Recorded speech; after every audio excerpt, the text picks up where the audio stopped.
Hey, if you are easily offended, this video is going to be one that you probably don't want to watch. It's not even like, I'm not trying to offend you, but you're probably going to get upset. So get on out of here. Get out of here. I want you to get off my property. Get off my land. Okay. So what I'd like to talk about today, I got a question. I have a question. And I would like to think that at least maybe minimum 20% of you have some sort of background with the Christian faith. Okay. Jesus would like, can I talk to you about your Lord? No, I'm not doing that. But I have this question. Have you heard the discourse among the Christian groups about the new dramatized versions of the Christian Bible that are on like Amazon, YouTube? Where's the other one? I think they're both on Amazon, right? So there's that show, The Chosen, which is probably the main one that I'm going to talk about. There's also The Promised Land, which may be now one of my best shows and most favorite shows of all time. Like, such a good show. Even if you're not into the Bible, it's very, very funny. They don't take things so seriously that, I don't know, it just like makes you cringe. It's such a good show. And then there's also, I think it's called David. Do you guys know what I'm talking about? It's about David. It's about King David. Oh my gosh. They're such good shows. Like, they're really good. And they, especially like, I like The Chosen because it kind of helps you understand what things could have been like. Yeah, there's speculation in terms of the extra stuff, the dramatized part of it. But I have a question. Here's the question, just because you might be like, are you trying to recommend Christian shows to me and tell me that's not you don't have to watch it. They're good. Okay. Because you don't have to watch it. I am wondering, why do so many Christians feel like they're what would you even call it? Like the TV police? No, that doesn't make sense. But why do so many Christians feel like there needs to be so much more Christian representation in the world or in America or whatever, that we're losing it or we're losing ground, whatever it is, right? But also when we get it in a way that's actually good. Bro, I've been a Christian my whole life. I have seen some of the worst movies, like worse than Sharknado 4. Most Christian movies. Do you know how upsetting that is to sit there and just be like, oh Lord, please, it's painful. I don't want to do it anymore. And now we've got these beautiful projects. I think The Chosen was crowdfunded and there was all this different stuff. But then they happened to zoom in on a picture. I'm gonna see if I can find it. They happened to zoom in on a picture and see that you hired a gay. You hired a gay to work on your. How dare you? They got a flag. Oh, Jesus, rainbow flag? No, that's not a thing. Get that rainbow flag off that camera. You're telling me my eyes looked at stuff that was filmed through a gay camera? I'm so sorry, but I'm so sorry for that. That's what it is. I'm sorry. That's how I received it. And what I'm trying to figure out is, why is it, to my shock, my surprise, why is it that when I ask other Christians if they've seen any of these shows, if they want to watch any of these shows, that I'm often met with, well, that's blasphemous, or, oh, da-da-da-da-da-da. What kind of representation do you want? Because surely it cannot be the movies we've been watching for the past many, many, many decades that are awful. Surely it can't be that. I think one time I watched this, this Christian movie that was like the Christian version of Saw. Bruh, I shouldn't be laughing. I shouldn't be laughing. Why does your movie suck so bad? And so I guess my question is this. If you're not a Christian, are you going to watch that stuff? Probably not, right? Like, but am I wrong? Maybe it'd be, especially The Promised Land is so funny. It's like The Office, Parks and Rec, but from the Bible. Anyway, maybe that one, I could see someone who's not Christian watching it because it's a good show if you take away what it's about, if you find that offensive. But like the one about David is a really, oh my goodness, it's a good show. It's a very good drama. And if you had no understanding of the Christian faith at all and you just watched it, be like, man, this is a cool story about like ancient times. Okay. And then The Chosen, I will admit, The Chosen follows around Jesus and the disciples. So it's probably like the most Christian-y and preachy, right? And also The Chosen is about New Testament. The David one, the Promised Land one are about Old Testament. So if you don't mind history, but you do mind Jesus, I don't know why I'm quoting, but then I can see where maybe you wouldn't watch The Chosen. What really bothers me about The Chosen, because that was where I first noticed how people were tripping about it wasn't even just about the flag. It wasn't even just about that. It was like, well, I don't like who they picked for this. I don't like this part of it. I don't like their ministry, like like not even the actors, but the people who made it. There was all this different stuff. And here's my thing. I am a believer. I do know my Bible pretty well. And watching it has given me a richer understanding that even though I know that what I'm seeing on The Chosen isn't necessarily what actually was happening back then in terms of like the personalities and, well, again, the dramatized stuff. I get that part. To give flesh to these people in this way is so powerful. So as a Christian, for me, I'm trying to figure out what's the problem. The understanding in the Christian faith is that we should be reading our Bible and discerning and rightly dividing, right? Like, so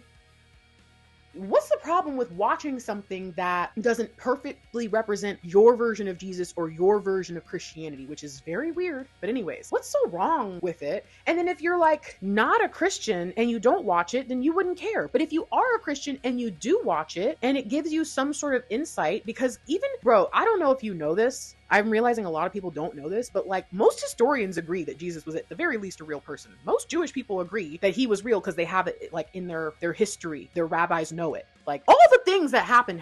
The idea, the question that people have is, was he actually who he said he was, who people believe he is? So it's like, I don't understand how having the representation that we now have in these excellent cinematic universes in a way, like they're so cool to see how it's all playing out. I just don't understand. What more do you want? What more? It's like a Harry Potter or a Twilight fan or a whatever fan being like, oh, the movies don't match the book. And it's like, okay, well, I get that. There were certain things in Harry Potter that did upset. I'm talking about Harry Potter and all this other stuff in a Christian video. It's not a Christian video. Got him.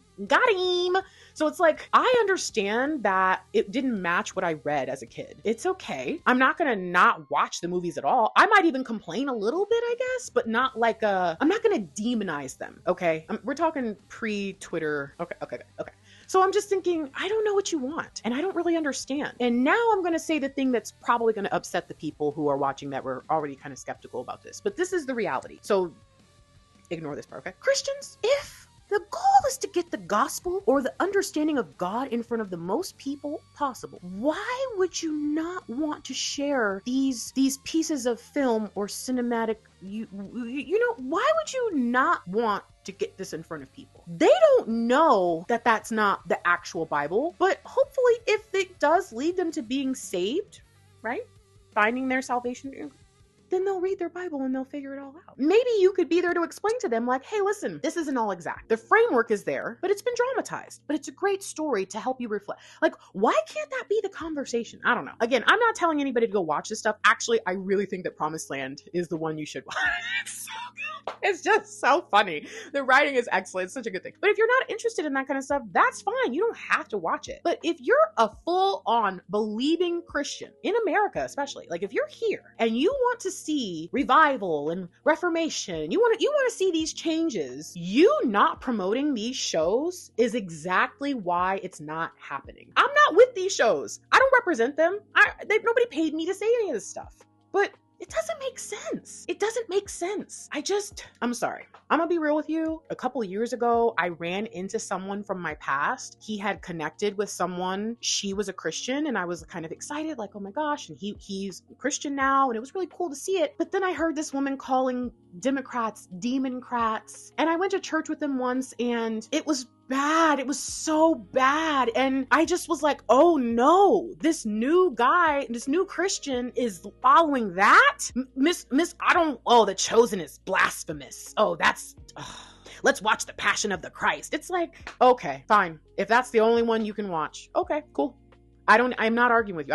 I didn't continue a relationship with him. I wasn't going to anyways, but I definitely wasn't going to after that. I just don't understand the hate that we have and how closed off we are. There's one thing about the idea of separating yourself from evil, but my question is, how do you intend to bring more people to the faith if you've closed yourself off? You don't want them in your church. I remember the last time I went to a church, it was a church I used to go to. Now, I will admit, I did not always feel comfortable in that church because of this right here. But imagine when we're sitting there and at the end of the sermon, some guy gets up, He wasn't there when I was there. And he's like the leader of the men's ministry. And out of nowhere, he just insults trans people. Out of nowhere. There is a recording happening. Like, this is being projected live around to whoever wants to watch it.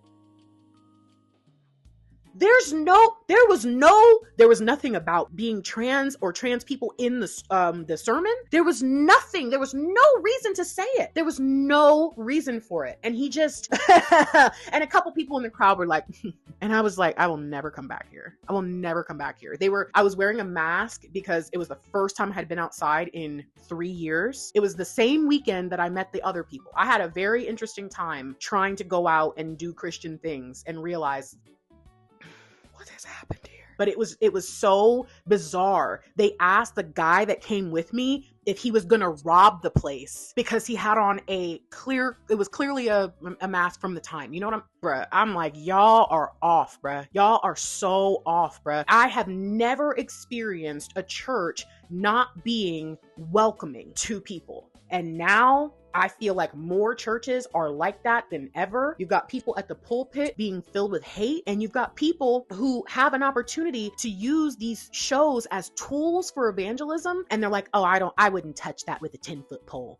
Bruh, I don't know what Christianity is anymore, but again, I'm trying to be a Wendigoon Christian, okay? I'm trying to be a Josh Johnson Christian. I'm 99% sure Josh is Christian after watching him all these years. At the very least, that he grew up that way and has some sort of respect for the faith where he doesn't need to dog it, okay? But I know Wendigoon is a Christian, and honestly, I'm just looking for more people like that. I'm looking for more people who, even if you're not Christian, that might watch a show if it's good, you know? And even if you're like, no, I'm not gonna watch it. I don't care. I'm not trying to make you watch it, but I don't understand why people who should be excited that it's a thing are acting just how everybody says you are and saying, oh, the Bible said you would persecute me for my beliefs. You are get your, if you don't get your y'all saw that Rapture Talk video Wendigoon did? Yeah, you saw when he was getting spicy? Yeah. Bruh. Don't run. Click like. Subscribe to. Come on. Like the video.